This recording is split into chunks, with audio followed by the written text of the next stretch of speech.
எண்ணாகமம் 18ஆம் அதிகாரம் 1.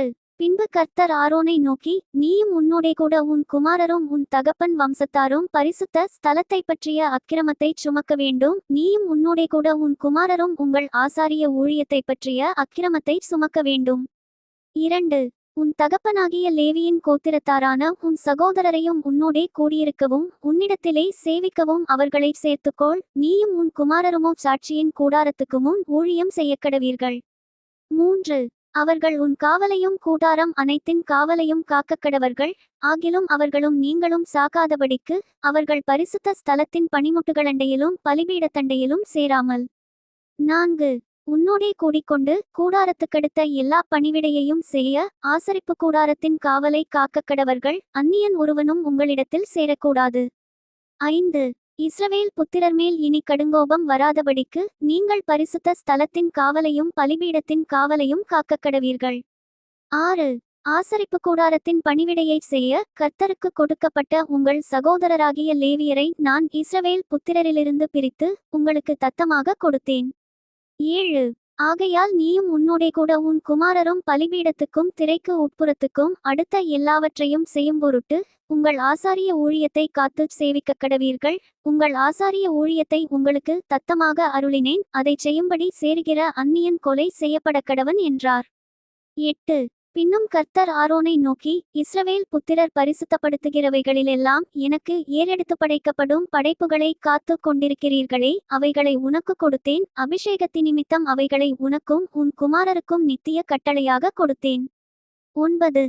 மகா பரிசுத்தமானவைகளிலே அக்கினிக்கு உட்படுத்தப்படாமல் உன்னுடையதாயிருப்பது எவையெனில், அவர்கள் எனக்கு படைக்கும் எல்லா படைப்பும் எல்லா போஜன பலியும் எல்லா பாவநிவாரண பலியும் எல்லா குற்றநிவாரண பலியும் உனக்கும் உன் குமாரருக்கும் பரிசுத்தமாயிருக்கும். 10. பரிசுத்த ஸ்தலத்திலே அவைகளை புசிக்க வேண்டும். ஆண்மக்கள் யாவரும் அவைகளை புசிக்கலாம். அவைகள் உனக்கு பரிசுத்தமாயிருப்பதாக. 11. இஸ்ரவேல் புத்திரர் ஏறெடுத்து படைக்கிறதும் அசைவாட்டுகிறதுமான அவர்களுடைய எல்லா காணிக்கைகளின் படைப்பும் உன்னுடையவைகளாயிருக்கும். அவைகளை உனக்கும் உன் குமாரருக்கும் உன் குமாரத்திகளுக்கும் நித்திய நியமமாக கொடுத்தேன். உன் வீட்டிலே சுத்தமானவர்கள் எல்லாரும் அவைகளை புசிக்கலாம். 12. அவர்கள் கர்த்தருக்கு கொடுக்கும் அவர்களுடைய முதற்பலன்களாகிய உச்சிதமான எண்ணெயையும் உச்சிதமான திராட்சரசத்தையும் தானியத்தையும் உனக்கு உரியதாக கொடுத்தேன். 13. தங்கள் தேசத்தில் முதற்பழுத்த பலனில் அவர்கள் கர்த்தருக்கு கொண்டு வருவதெல்லாம் உனக்கு உரியதாகும். உன் வீட்டிலே சுத்தமாயிருப்பவர்கள் யாவரும் அவைகளை புசிக்கலாம். 14. இஸ்ரவேலிலே சாபத்தீடாக நேர்ந்து கொள்ளப்பட்டதெல்லாம் உனக்கு உரியதாயிருக்கும். 15. மனிதரிலும் மிருகங்களிலும் அவர்கள் கர்த்தருக்கு செலுத்தும் சமஸ்த பிராணிகளுக்குள்ளே கற்பந்திறந்து பிறக்கும் யாவும் உனக்கு உரியதாயிருக்கும். ஆனாலும் மனிதரின் முதற்பேற்றை அகத்தியமாய் மீட்க வேண்டும். தீட்டான மிருக ஜீவனின் தலையீற்றையும் மீட்க வேண்டும். 16. மீட்க வேண்டியவைகள் ஒரு மாதத்திற்கு மேற்பட்டதானால் உன் மதிப்புக்கு இசைய பரிசுத்த ஸ்தலத்தின் சேக்கல் கணக்கின்படி 5 சேக்கல் பணத்தாலே அவைகளை மீட்க வேண்டும். ஒரு சேக்கல் 20 கேரா. 17. மாட்டின் தலையீற்றும் செம்மறியாட்டின் தலையீற்றும் வெள்ளாட்டின் தலையீற்றுமோ மீட்கப்பட வேண்டாம். அவைகள் பரிசுத்தமானவைகள். அவைகளின் இரத்தத்தை பலிபீடத்தின் மேல் தெளித்து அவைகளின் கொழுப்பை கர்த்தருக்கு சுகந்த வாசனையான தகனமாக தகனிக்க வேண்டும். 18. அசைவாட்டும் மார்க்கண்டத்தைப் போலும் வலது முன்னந்தொடையைப் போலும் அவைகளின் மாம்சமும் உன்னுடையதாகும். 19. இஸ்ரவேல் புத்திரர் கர்த்தருக்கு ஏறெடுத்து படைக்கிற பரிசுத்த படைப்புகளையெல்லாம் உனக்கும் உன் குமாரருக்கும் உன் குமாரத்திகளுக்கும் நித்திய கட்டளையாக கொடுத்தேன். கர்த்தருடைய சந்நிதியில் இது உனக்கும் உன் சந்ததிக்கும் என்றைக்கும் செல்லும் மாறாத உடன்படிக்கை என்றார். 20. பின்னும் கர்த்தர் ஆரோனை நோக்கி, அவர்களுடைய தேசத்தில் நீ ஒன்றையும் சுதந்தரித்துக் கொள்ள வேண்டாம். அவர்கள் நடுவே உனக்கு பங்கு உண்டாயிருக்கவும் வேண்டாம். இஸ்ரவேல் புத்திரர் நடுவில் நானே உன் பங்கும் உன் சுதந்தரமுமாய் இருக்கிறேன். 21. இதோ, லேவியின் புத்திரர் ஆசரிப்பு கூடாரத்தின் பணிவிடையைச் செய்கிற அவர்களுடைய வேலைக்காக இஸ்ரவேலருக்குள்ளவை எல்லாவற்றிலும் தசமபாகத்தை அவர்களுக்கு சுதந்தரமாக கொடுத்தேன். 22. இஸ்ரவேல் புத்திரர் குற்றஞ்சுமந்து சாகாதபடிக்கு இனி ஆசரிப்பு கூடாரத்தை கிட்டாதிருக்கக்கடவர்கள். 23. லேவியர் மாத்திரம் ஆசரிப்பு கூடாரத்துக்கடுத்த வேலைகளைச் செய்ய வேண்டும். அவர்கள் தங்கள் அக்கிரமத்தைச் சுமப்பார்கள். இஸ்ரவேல் புத்திரர் நடுவே அவர்களுக்கு சுதந்தரம் இல்லை என்பது உங்கள் தலைமுறைதோறும் நித்திய கட்டளையாயிருக்கும். 24. இஸ்ரவேல் புத்திரர் கர்த்தருக்கு ஏறெடுத்து படைக்கும் படைப்பாகிய தசமபாகத்தை லேவியருக்கு சுதந்தரமாக கொடுத்தேன். ஆகையால் இஸ்ரவேல் புத்திரரின் நடுவே அவர்களுக்கு சுதந்தரமில்லை என்று அவர்களுக்கு சொன்னேன் என்றார். 25. பின்னும் கர்த்தர் மோசேயை நோக்கி 26. நீ லேவியரோடே சொல்லவேண்டியது என்னவென்றால், இஸ்ரவேல் புத்திரர் கையில் வாங்கிக்கொள்ளும்படி நான் உங்களுக்கு சுதந்தரமாக கொடுத்த தசமபாகத்தை நீங்கள் அவர்கள் கையில் வாங்கும்போது தசமபாகத்தில் 10ல் ஒரு பங்கை கர்த்தருக்கு ஏறெடுத்து படைக்கும் படைப்பாகச் செலுத்த வேண்டும். 27. நீங்கள் ஏறெடுத்து படைக்கும் இந்த படைப்பு களத்தின் தானியத்தைப் போலும் ஆலையின் இரசத்தைப் போலும் உங்களுக்கு எண்ணப்படும். 28. இப்படியே நீங்கள் இஸ்ரவேல் புத்திரர் கையில் வாங்கும் தசமபாகமாகிய உங்கள் பங்குகளிலெல்லாம் நீங்களும் கர்த்தருக்கு என்று ஒரு படைப்பை ஏறெடுத்து படைத்து அந்த படைப்பை ஆசாரியனாகிய ஆரோனுக்கு கொடுக்க வேண்டும். 29. உங்களுக்கு கொடுக்கப்படுகிற ஒவ்வொரு காணிக்கையிலும் உள்ள உச்சிதமான பரிசுத்த பங்கையெல்லாம் கர்த்தருக்கு ஏறெடுத்து படைக்கும் படைப்பாகச் செலுத்த வேண்டும். 30. ஆதலால் நீ அவர்களோடே சொல்லவேண்டியது என்னவென்றால், அதில் உச்சிதமானதை நீங்கள் ஏறெடுத்து படைக்கும்போது அது களத்தின் வரத்திலும் ஆலையின் வரத்திலும் இருந்து எடுத்துச் செலுத்துகிறது போல லேவியருக்கு எண்ணப்படும். 31. அதை நீங்களும் உங்கள் குடும்பத்தாரும் எவ்விடத்திலும் புசிக்கலாம். அது நீங்கள் ஆசரிப்பு கூடாரத்திலே செய்யும் பணிவிடைக்கு ஈடான உங்கள் சம்பளம். 32. இப்படி அதில் உச்சிதமானதை ஏறெடுத்து படைத்தீர்களானால் நீங்கள் அதிநிமித்தம் பாவம் சுமக்க மாட்டீர்கள். நீங்கள் சாகாதிருக்கும்படிக்கு இஸ்ரவேல் புத்திரரின் பரிசுத்தமானவைகளை தீட்டுப்படுத்தலாகாது என்று சொல் என்றார். எண்ணாகமம் 19ஆம் அதிகாரம். 1. கர்த்தர் மோசேயையும் ஆரோனையும் நோக்கி 2. கர்த்தர் கற்பித்த நியமப்பிரமாணமாவது, பழுதற்றதும் ஊனமில்லாததும் நுகத்தடிக்கு உட்படாததுமாகிய சிவப்பான ஒரு கிடாரியை உன்னிடத்தில் கொண்டுவரும்படி இஸ்ரவேல் புத்திரருக்குச் சொல்லுங்கள். 3. அதை எலெயாசார் என்னும் ஆசாரியனிடத்தில் ஒப்புக்கொடுங்கள். அவன் அதை பாளையத்துக்கு வெளியே கொண்டு போகக்கடவன். அங்கே அது அவனுக்கு முன்பாக கொல்லப்படக்கடவது. 4. அப்பொழுது ஆசாரியனாகிய எலெயாசார் தன் விரலினால் அதன் இரத்தத்தில் கொஞ்சம் எடுத்து ஆசரிப்பு கூடாரத்துக்கு எதிராக 7 தரம் தெளிக்கக்கடவன். 5. பின்பு கிடாரியை அவன் கண்களுக்கு முன்பாக ஒருவன் சுட்டெரிக்க வேண்டும். அதின் தோலும் அதின் மாம்சமும் அதின் இரத்தமும் அதின் சாணியும் சுட்டெரிக்கப்பட வேண்டும். 6. அப்பொழுது ஆசாரியன் கேதுருக்கட்டையையும் ஈசோப்பையும் சிவப்பு நூலையும் எடுத்து கிடாரி எரிக்கப்படுகிற நெருப்பின் நடுவிலே போடக்கடவன். 7. பின்பு ஆசாரியன் தன் வஸ்திரங்களை தோய்த்து ஜலத்திலே ஸ்நானம் பண்ணி அதின்பின்பு பாளையத்தில் பிரவேசிக்கக்கடவன். ஆசாரியன் சாயங்கால மட்டும் தீட்டுப்பட்டிருப்பான். 8. அதைச் சுட்டெரித்தவனும் தன் வஸ்திரங்களை ஜலத்தில் தோய்த்து ஜலத்திலே ஸ்நானம் பண்ணி சாயங்கால மட்டும் தீட்டுப்பட்டிருப்பான். 9. சுத்தமாயிருக்கிற ஒருவன் அந்த கிடாரியின் சாம்பலை வாரிக்கொண்டு பாளையத்திற்கு புறம்பே சுத்தமான ஒரு இடத்திலே கொட்டிவைக்கக்கடவன். அது இஸ்ரவேல் புத்திரரின் சபைக்காக தீட்டுக்கழிக்கும் ஜலத்துக்கென்று காத்து வைக்கப்பட வேண்டும். அது பாவத்தை பரிகரிக்கும். 10.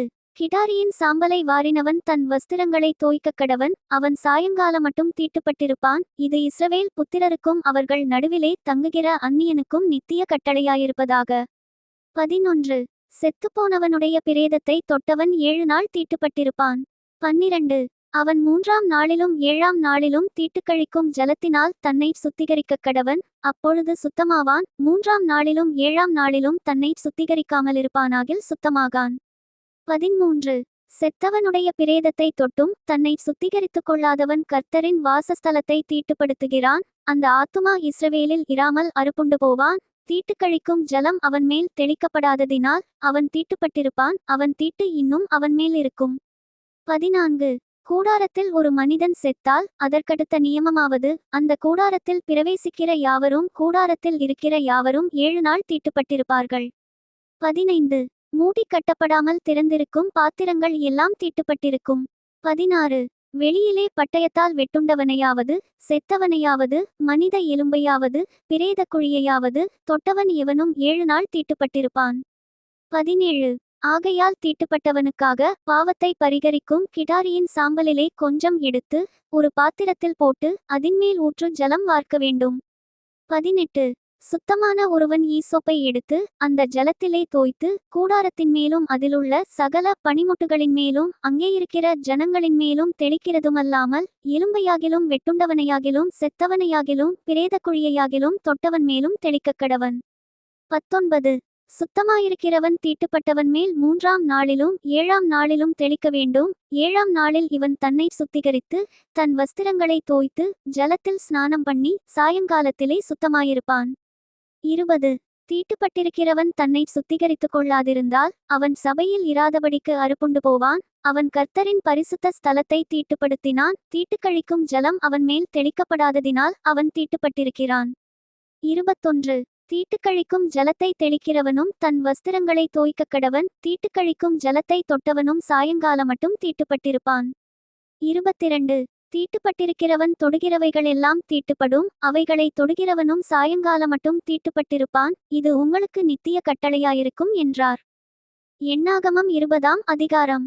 1 இஸ்ரவேல் புத்திரரின் சபையார் எல்லாரும் 1ஆம் மாதத்தில் சீன்வனாந்தரத்திலே சேர்ந்து ஜனங்கள் காதேசிலே தங்கியிருக்கையில் மிரியாம் மரணமடைந்து அங்கே அடக்கம் பண்ணப்பட்டாள். 2 ஜனங்களுக்கு தண்ணீர் இல்லாதிருந்தது. அப்பொழுது அவர்கள் மோசேக்கும் ஆரோனுக்கும் விரோதமாக கூட்டங்கூடினார்கள். 3 ஜனங்கள் மோசேயோடே வாக்குவாதம் பண்ணி, எங்கள் சகோதரர் கர்த்தருடைய சந்நிதியில் மாண்டபோது நாங்களும் மாண்டு போயிருந்தால் நலமாயிருக்கும். 4 நாங்களும் எங்கள் மிருகங்களும் இங்கே சாகும்படி நீங்கள் கர்த்தரின் சபையை இந்த வனாந்தரத்திலே கொண்டு வந்தது என்ன? 5 விதைப்பும் அத்திமரமும் திராட்சச் செடியும் மாதளஞ்செடியும் குடிக்க தண்ணீரும் இல்லாத இந்த கெட்ட இடத்தில் எங்களை கொண்டுவரும்படி நீங்கள் எங்களை எகிப்திலிருந்து புறப்பட பண்ணினது என்ன என்றார்கள். 6 அப்பொழுது மோசேயும் ஆரோனும் சபையாரை விட்டு ஆசரிப்பு கூடாரவாசலில் போய் முகங்குப்புற விழுந்தார்கள். கர்த்தருடைய மகிமை அவர்களுக்கு காணப்பட்டது. 7 கர்த்தர் மோசேயை நோக்கி, 8 நீ கோலை எடுத்துக்கொண்டு நீயும் உன் சகோதரனாகிய ஆரோனும் சபையாரை கூடிவரச் செய்து அவர்கள் கண்களுக்கு முன்னே கன்மலையை பார்த்து பேசுங்கள். அப்பொழுது அது தன்னிடத்திலுள்ள தண்ணீரை கொடுக்கும். இப்படி நீ அவர்களுக்கு கன்மலையிலிருந்து தண்ணீர் புறப்பட பண்ணி சபையாருக்கும் அவர்கள் மிருகங்களுக்கும் குடிக்க கொடுப்பாய் என்றார். 9 அப்பொழுது மோசே தனக்கு கர்த்தர் கட்டளையிட்டபடியே கர்த்தருடைய சந்நிதியிலிருந்த கோலை எடுத்தான். 10 மோசேயும் ஆரோனும் சபையாரை கன்மலைக்கு முன்பாக கூடிவரச் செய்தார்கள். அப்பொழுது மோசே அவர்களை நோக்கி, கலகக்காரரே கேளுங்கள், உங்களுக்கு இந்த கன்மலையிலிருந்து நாங்கள் தண்ணீர் புறப்பட பண்ணுவோமோ என்று சொல்லி. 11 தன் கையை ஓங்கி கன்மலையை தன் கோலினால் 2 தரம் அடித்தான். உடனே தண்ணீர் ஏராளமாய் புறப்பட்டது. சபையார் குடித்தார்கள், அவர்கள் மிருகங்களும் குடித்தது.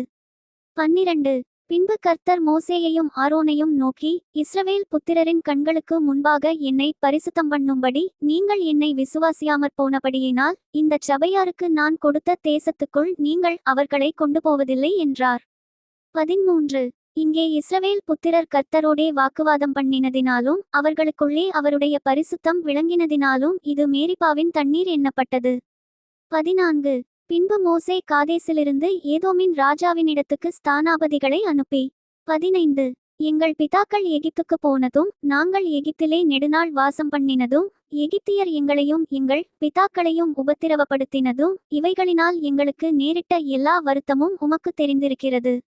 16 கர்த்தரை நோக்கி நாங்கள் மன்றாடினோம். அவர் எங்களுக்கு செவி கொடுத்து ஒரு தூதனை அனுப்பி எங்களை எகிப்திலிருந்து புறப்பட பண்ணினார். இப்பொழுது நாங்கள் உமது எல்லைக்கு உட்பட்ட காதேஸ் ஊரில் வந்திருக்கிறோம்.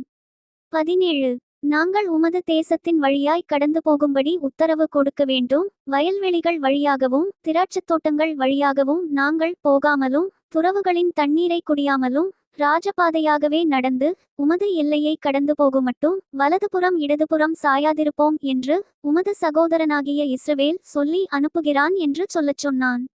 18 அதற்கு ஏதோம், நீ என் தேசத்தின் வழியாய் கடந்து போகக்கூடாது, போனால் பட்டயத்தோடே உன்னை எதிர்க்க புறப்படுவேன் என்று அவனுக்குச் சொல்லச் சொன்னான்.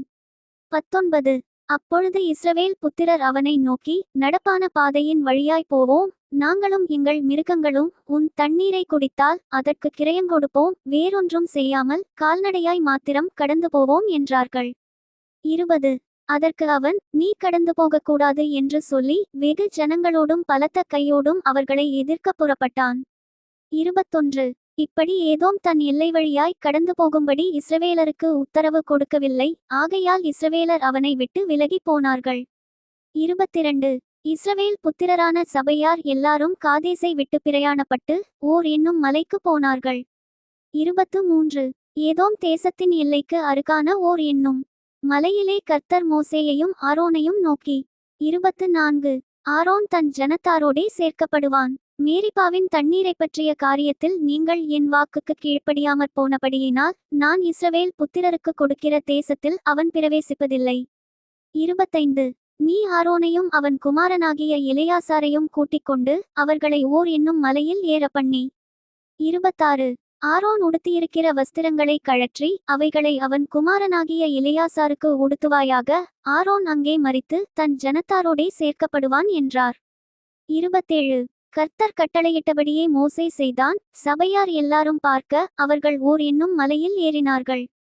28 அங்கே ஆரோன் உடுத்திருந்த வஸ்திரங்களை மோசே கழற்றி அவைகளை அவன் குமாரனாகிய எலெயாசாருக்கு உடுத்தினான். அப்பொழுது ஆரோன் அங்கே மலையின் உச்சியிலே மரித்தான். பின்பு மோசேயும் எலெயாசாரும் மலையிலிருந்து இறங்கினார்கள். 29 ஆரோன் ஜீவித்து போனான் என்பதைச் சபையார் எல்லாரும் கண்டபோது இஸ்ரவேல் வம்சத்தார் எல்லாரும் ஆரோனுக்காக 30 நாள் துக்கங்கொண்டாடினார்கள். Thank you.